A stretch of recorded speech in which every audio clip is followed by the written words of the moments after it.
I can't believe it. It is finally here. The new Apple TV 4K second generation just arrived in the mail. Let's take a look.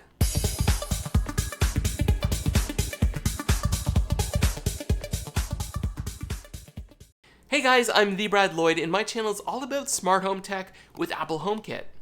Today is my first impressions video of the new Apple TV 4K. This is Apple's newest Apple TV, and it was announced during their Spring Loaded event just last month. It became available for pre-order on April 30th and just recently started shipping. Well, now it's here. I can't wait to get this unboxed and fired up for the first time. Okay, full disclosure, I do have to thank Apple for sending this to me for full price.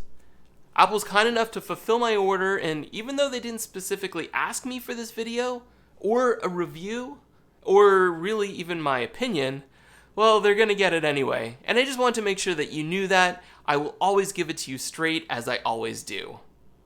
The Apple TV is an important part of a HomeKit smart home. Along with the HomePod and, in theory, an iPad, the new Apple TV can be used as a home hub to securely access and monitor your smart home when you're away from home. And what I think is so exciting for HomeKit users like me is something that Apple didn't even mention during the keynote. Thread!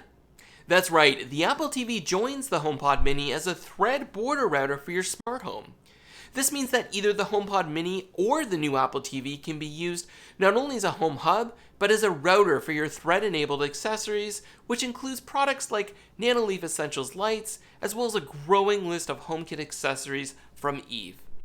Now, I've tested out most of these accessories, so I'll leave links to those videos in the comments in case you want to check them out later. The new Apple TV has two storage options available. There's the 32GB option for $229 Canadian, or the 64GB option for $249. In most cases, unless you're downloading a lot of games, the 32GB option will be all that you need. I went with the 64GB version, not because I download a lot of games, but just for future proofing. You never know what could come out in the future, so $20 for double the storage just seemed like a good deal to me. TVOS 15 should be announced next month at WWDC, so who knows what software changes we may see there. Why do you even need an Apple TV? Why not just use a smart TV? Let's start by quickly going over all of the exciting benefits of Apple TV.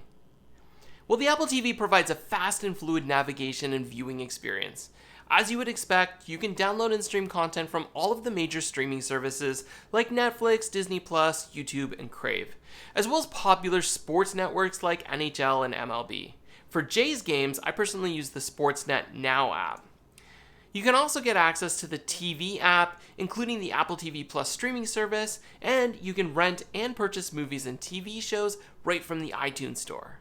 Remember the days of browsing the shelves of your local Blockbuster just to learn they were out of your favorite movie? Apple TV allows you to AirPlay to your Apple TV from your iPhone, iPad, or Mac. And you can control your home through Siri, as well as view your camera feeds and access your scenes from the Apple TV Home app. If you have a HomeKit doorbell with HomeKit Secure Video, then you can receive doorbell notifications and see who's at the door directly from your TV. You can access your photos and videos from your iCloud photo library. And you can play compatible content in Dolby Vision and HDR10 with support for Dolby Atmos. Or download and play Apple Arcade for a monthly cost of $5.99. And work out using Apple Fitness Plus for $12 a month. You can save some money and subscribe to Apple One, which combines your iCloud storage plan with Apple Music, Apple Arcade, News, TV Plus, and Fitness Plus. If you're like me, this is a huge benefit and can really save a lot of money. You can also connect your HomePods to your Apple TV, including compatibility for Dolby Digital and Atmos with the original HomePods. This is how I have my HomePod set up, and it sounds great. You can also connect your AirPods to your Apple TV, which can be really helpful if you want to focus and tune out the noise around you. The kids can get loud, and my wife can play music, and I can just put my AirPods in and activate the noise cancellation. This is also helpful if the kids are in bed and I don't want to wake them up. As a bonus, you can even use audio sharing so two people can connect their AirPods at once. And best of all, each person can still control their audio separately. Now let's talk about the new Apple TV and what some of the improvements are.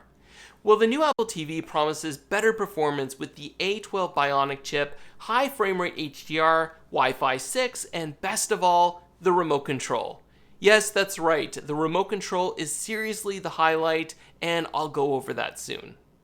Let's start with performance. The A12 Bionic chip is a slight improvement over the A10X Fusion that was used in the previous generation. In many ways, the A12 seems a bit overkill, as the A10X was more than powerful for most people, including myself. But there was some disappointment that Apple's releasing a 2-year-old chip into a new Apple TV. There have also been rumors that Apple's making a push to move into the gaming space to compete against the PlayStation 5 and the Xbox Series X. So maybe we'll see a higher-end gaming version in the future. The A12 chip is the same one that was used in the iPhone XS, but of course it could have been modified for the Apple TV. The previous A10X, well, that was used in the iPhone 7. What about high frame rate HDR? What is it? High frame rate supports HDR and Dolby Vision at 60 frames per second for a more smooth and lifelike viewing experience. Movies typically have a refresh rate of 24 frames per second, and television broadcasts are around 30 or 25 in Europe. 30 frames per second is typically the default on iPhone videos, though the iPhone XS and newer, well, they can shoot in 4K 60 frames per second, and that content can be airplayed to your new Apple TV at that higher frame rate. 60 frames per second is going to offer a smoother viewing experience. However, since we're used to 24 and 30, it can sometimes look unnatural. The 60 frames per second will likely be used for gaming and sporting events where there's typically a lot of movement. Of course, it'll need to be recorded in 60 frames per second to work. I'll be interested to see how much high frame rate HDR content becomes available over the course of the next year. Most TVs have a refresh rate of 60 Hz, so would be capable of high frame rate. However, you do need an HDMI 2.1 cable to enable this. The change to HDMI 2.1 means bandwidth speeds of up to 48 gigabits per second, compared to 18 gigabits per second with HDMI 2. I picked up this HDMI cord on Amazon for only $18.99. Apple also sells a high-speed HDMI cable from Belkid on their website for $34.99. However, that one's 2 meters long, and I was looking for something a little bit shorter. This one is 3/4 of a meter. What about Wi-Fi 6? The new Apple TV, just like the previous model, is compatible with Gigabit Ethernet, and this is how I have mine connected. When we had our house built, we asked for Cat 6 rough-ins wherever we were placing our TVs. This is a good tip for anyone looking to build a brand new house, since the best time to add this is when the house is framed but before it's drywalled. A hardwired Ethernet's always going to give you the most stable connection. For those connecting to Wi-Fi, Wi-Fi 6 is a welcome addition. It makes sense for Apple to include this, as it's said to be up to 40% faster. However, keep in mind that you can only go as fast as your internet service package allows, and you also need a Wi-Fi 6 compatible router. Either way, Wi-Fi 6 makes sense long term, whether you're using it now or not. Now let's chat about that remote control, which has probably gotten the most attention. This remote replaces the infamous Siri remote that looks sleek and cool with that smooth all-black design, but it was difficult to control. There was no dedicated power button, scrubbing was difficult, the trackpad was super sensitive, and unintended touches were a constant problem for many. It was also hard to know which side was up and down due to the design. This was improved when Apple added that white circle around the menu button, however I still often find myself holding the remote upside down. The new remote is a bit of a throwback to the previous 3rd generation remote with the black buttons and aluminum casing. The new remote has a dedicated power button and mute button, and the Siri button's been moved to the side, similar to the iPhone.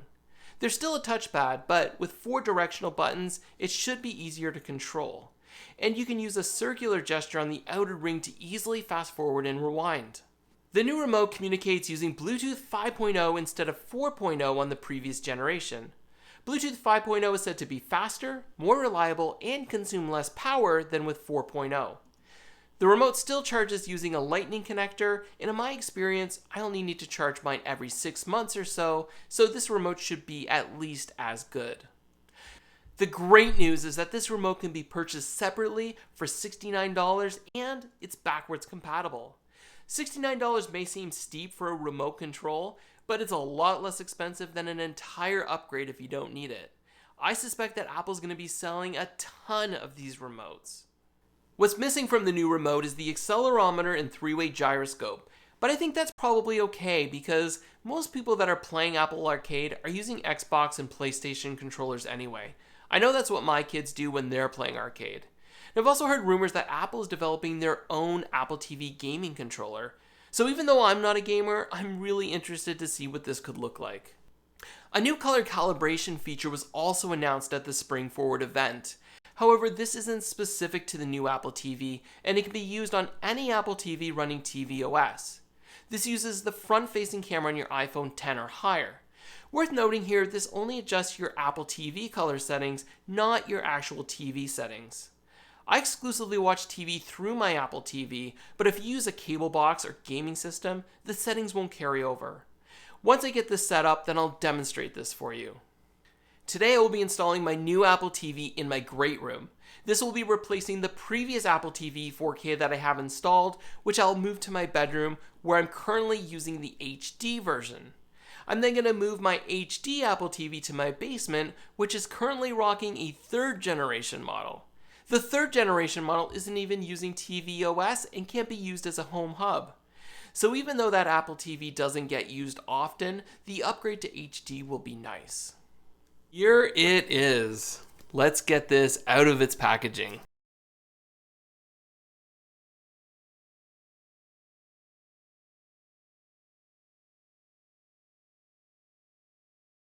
I can't wait. I have been waiting for this for so long. All right, you guys ready? Here we go. All right. Okay, so looks pretty familiar. This is an Apple TV and a little sticker here that we can peel off, just like that. And okay, and then here is the remote control. Wow, this is really nice. It's a little bit larger. It's a little bit thicker. You know, we can actually just compare it here. This is the HD version. You can see, if I compare this to the previous 3rd generation model, it looks very similar, as you can see. I feel like this just feels like I'm holding something. You can really feel it. It's got the squared off edges, so it reminds me of the iPhone design. It's really nice. I never thought I could get so excited about a remote control, but this is pretty cool. Usual suspects here. We've got our power cord. Looks exactly the same as previous models. And it does come with a lightning cord, which is nice. I wonder if we get a sticker. Oh, we get a sticker. There we go. I'm sure my kids will be claiming these things. And that's about it. So let's just take a look and compare this new one to the old one. Here's the previous one. This is the 4K model. And let's see, I don't know, does that... I think that looks about the same. I think it looks exactly the same. In fact, I hope I can remember which one was the 4K. Now, I have this installed behind my TV, and I use this mount. It's like a silicone protector that I got off of Amazon, pretty cheap, but I put the Apple TV in here, and then I just loop this around, you know, something on the back of the TV or the wall mount, and it works really well for me, and it keeps the Apple TV out of the way, so it gives it a really nice look. Let's just try and put this in here. I've got my HDMI cord, so I guess the next thing that we want to do is get this installed and see what it looks like on the TV. Okay, so the Apple TV is all set up now, and I've had a chance to play around with it a little bit. So we can start by turning it on, and now we have a power button. If you've used Apple TV, you can see it's what you're familiar with. It did take a little bit of time to go through all of the apps and sign in for the first time. Luckily, you usually only have to do this once, and then you're pretty good to go. So the remote has been really great so far. There's a couple of ways that you can scroll. You can use the trackpad which is pretty easy and very similar to the previous remote. But you can also just press these directional buttons, which I think is really helpful when you want to be precise. You can see how easy it is to move around. Now, the sensitivity I did find was just a little bit slow for me. You can adjust that here, remotes and devices, and then right here, touch surface tracking. You can see it's set to fast now. I may have to play around with that a little bit, but that seems to feel a lot better for me. So I'm going to keep it on fast. Just wanted to mention that. So this back button here does just go back one level, but if you press and hold it, then it'll go back to the home screen. Okay, there's also a TV button. This is similar to the TV button on the previous remote, so this will take me right into the Apple TV app. If you press and hold the TV button, then you can select your users. You do have to set up all of your users over again. So in this case, I've only set myself up. And then you can also AirPlay here as well. So if you want to AirPlay to another speaker, maybe your HomePod minis, then you could certainly do that. Or if you have some HDR Dolby Vision 60 frames per second content that you shot on your iPhone 12 Pro, well, you could stream that here now as well. Of course, we can see our home app, and we've got our favorite scenes here, as well as our camera feeds all right there as you're used to. Everything else is pretty much the same, but the remote feels good. It's easy to hold. The sensitivity is good. Now, one thing I did notice, the circular gesture to scrub through a TV show, I haven't been able to get that to work. I've tried different apps like YouTube, Netflix, and even content on Apple TV Plus. So I'm hoping that that's just a future software update that we're waiting for. Let me know in the comments if you've been able to get it to work. Once it's been set up, all of your apps that you've had downloaded before are all going to stay the same, which is pretty awesome. The order will stay the same. I've got my iCloud photos here, which is great. I can access all of my music, my sports nets here, so I can watch my Jays. And here's Apple Arcade, so you can see lots of games. Great, especially for kids. Dodo Peak, I don't know. Have you heard of any of these games? What's your favorite Apple Arcade game? Let me know in the comments. One last thing that I almost forgot to mention, and that's the color calibration feature. So this is a new feature, but it's available on any Apple TV running TVOS. So it doesn't have to just be the brand new Apple TV 4K second generation. You do need an iPhone with Face ID, so that is an iPhone 10 or higher in order for this to work. So to do this, we can go under Settings and then look for Video and Audio, and then scroll to the bottom under Calibration and you will see Color Balance. So once you get to this screen, you'll actually get a notification on your iPhone. I'll try and send you a picture just like this.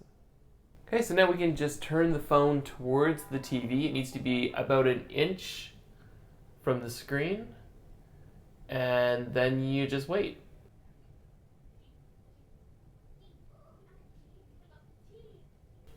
And now's the fun part. We get to see the results. Did this actually do anything? Okay, there's balanced, original, balance, original. You can see the balance just has a warmer tone, especially when you look at the sand or the whites on the screen. So we're going to use the balanced here. So as you can see, that was really easy. So if you have the TVOS and an iPhone 10 or higher, then don't forget to check that out. When you want to turn it off, then you've got a power button here, so you can just press and hold that, and that will just turn everything off, including your television. So pretty cool. There it is, the new Apple TV 4K second generation. Well, there you have it. Setup was pretty easy. Once I got past having to reinstall all the applications, it was pretty simple. It works pretty smooth. I really am enjoying that new remote so far. So I'm excited to test this out a little bit more over the next month, try some Apple Arcade, Apple Fitness Plus, and just see how well it works.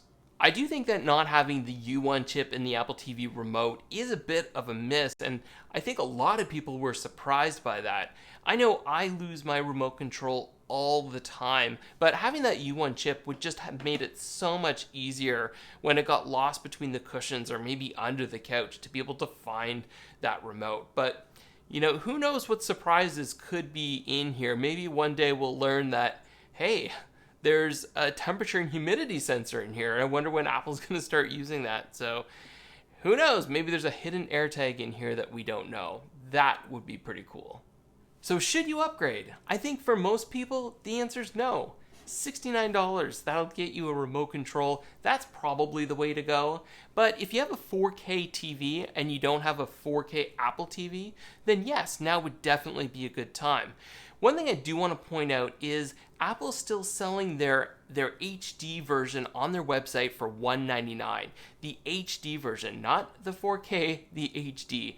I cannot see any reason why to buy this. Spend the extra $30 and get the 4K. It's going to give you the new remote, although I think the HD does come with the new remote as well.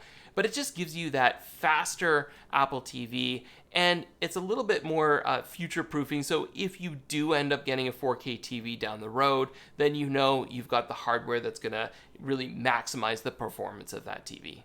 Well, now you know how I'll be spending my weekend testing this out. Well, it's time to go watch the Jays game. So are you planning to upgrade to the new Apple TV 4K? What new Apple TV features would you like to see? Thank you everyone for your support. I just reached 1,000 subscribers, which is a pretty cool milestone. More than the number of subscribers, just knowing that there are people out there that are getting value out of my content really does mean a lot to me. So thank you to everyone who's liked my videos, subscribed to my channels, left a comment, and even just watched a video. It really does mean a lot. I've got an exciting giveaway happening next month to celebrate my 1,000 subscribers. So for your chance to win some cool HomeKit products, make sure that you check that out next weekend. Thank you so much for watching, and I'll talk to you soon. Bonus tip for anyone who's still watching right to the very end, and thank you if you are. In order to close your apps, you can just double tap on the TV button, and then you can close out some of your old applications. There you go. Those are the benefits of watching my videos right till the very end.